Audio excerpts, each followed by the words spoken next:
An attack at any moment. Moscow is taking the first steps toward a full-fledged war with Europe. What date is the start? A member of the Seimas was not allowed into the country. What danger did he pose, and most importantly, to whom? Defense mobilization in Europe. What is it and who will be affected first? Don't miss the details. An unexpected outburst of emotion in Parliament during the president's speech. What happened? Who had to be forcibly removed from the hall?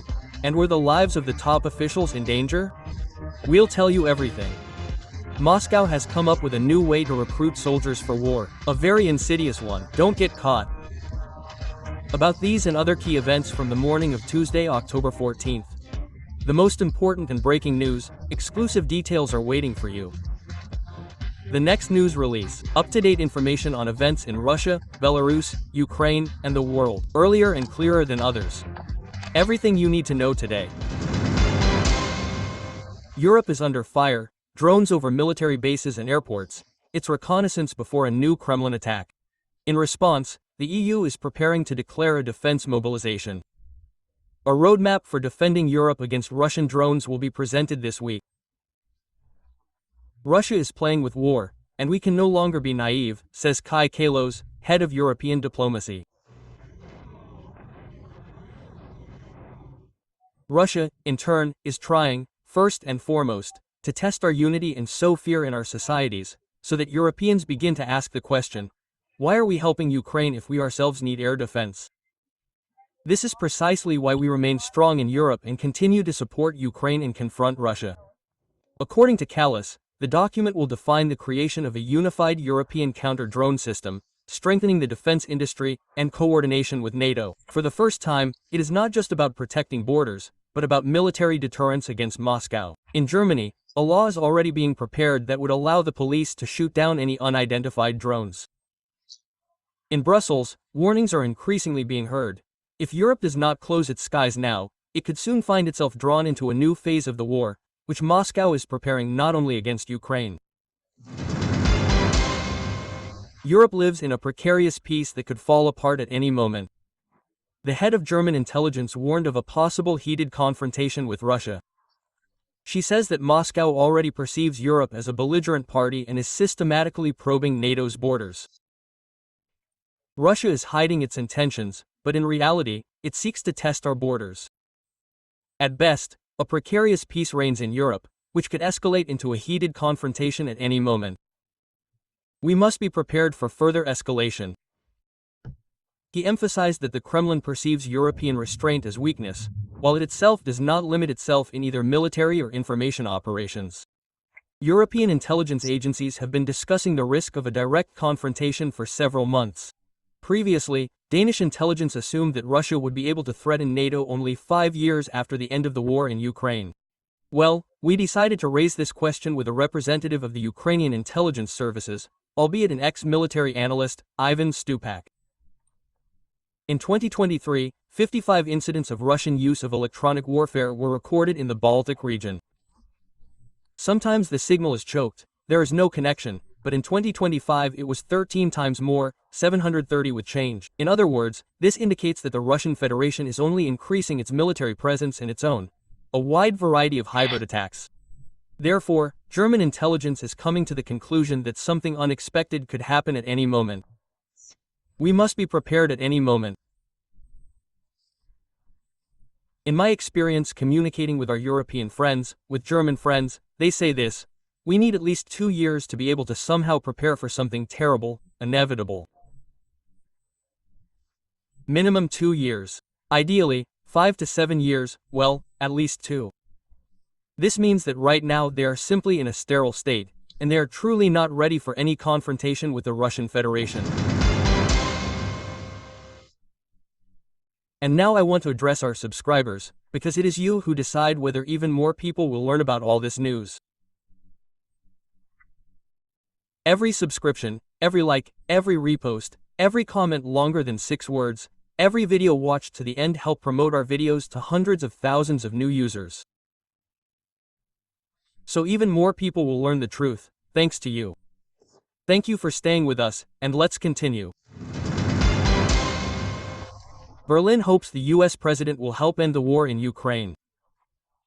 The German chancellor says she expects Donald Trump to be actively involved in resolving the conflict, just as he claims he was able to influence the end of the war in the Gaza Strip. Speaking in Sharm el-Sheikh ahead of an international summit involving Trump and world leaders, Merz emphasized, "The experience of Gaza shows, peace is possible when the international community acts united." We also hope that the US president will join us in applying the pressure he has already exerted on the parties to the conflict in the region, now on the Russian government. Just a few hours' flight from here, Russia has been waging a war against Ukraine for 3 years. I would like to talk to the American president again about what we can do together to end this war. Quote. According to Reuters, the meeting in Egypt became one of the key platforms for discussing a new format for peace initiative, in which Trump plays a central role as a mediator between the warring parties and NATO allies.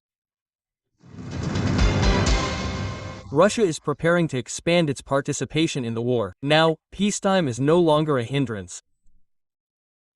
The cabinet approved a bill allowing the use of reservists for missions abroad, even if there is no official war or mobilization.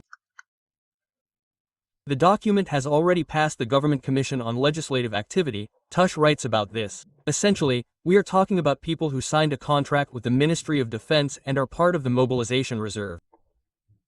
Previously, they could only be called up during mobilization or war, but now the authorities want to legalize their use for special tasks, including operations outside Russia and during counterterrorism activities.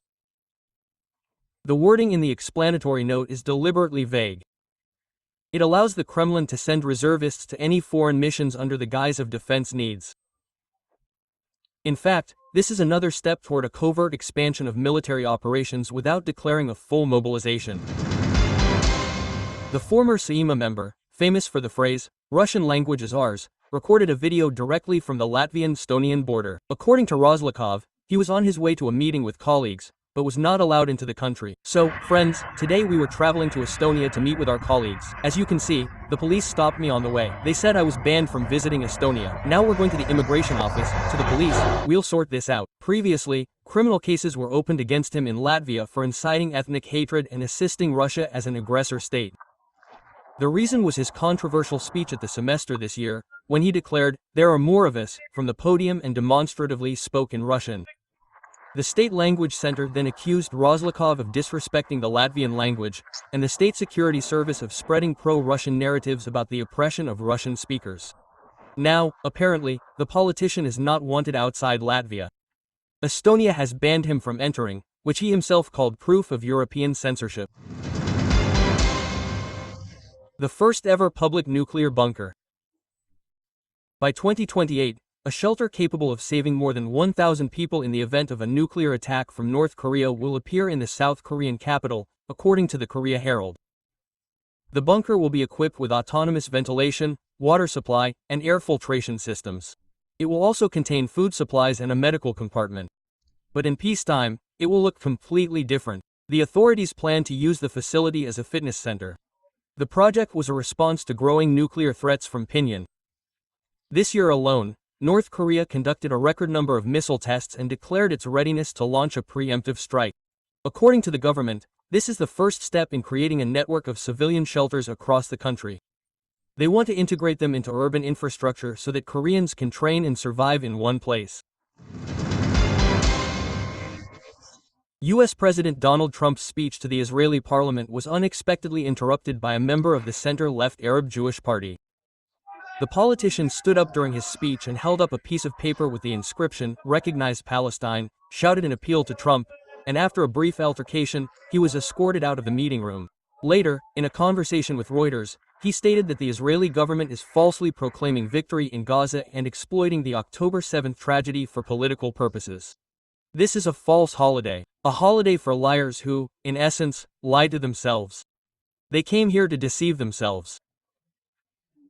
This the longest war since 1948, and all this time they tried to change the Palestinian reality.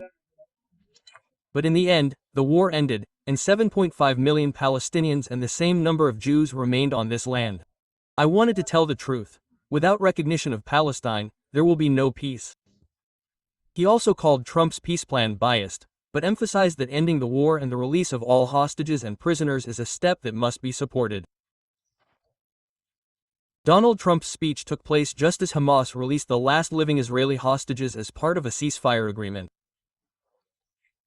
The U.S. president stated that, and I quote, "The long nightmare for Israel and Palestine has come to an end," but acknowledged that the path to real peace in the Middle East is still fraught with obstacles.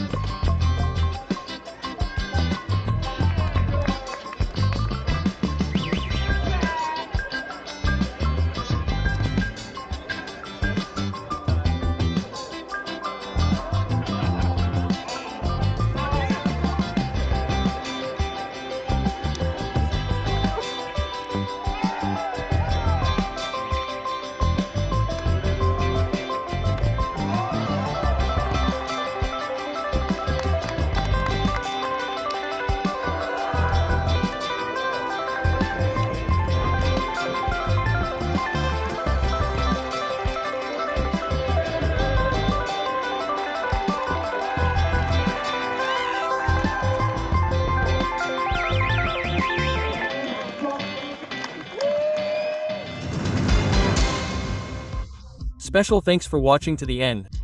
Thank you for your trust. I look forward to your detailed comments, likes, and reposts. It is important that there are more of us. That's all for now. Until next time, and good news to you.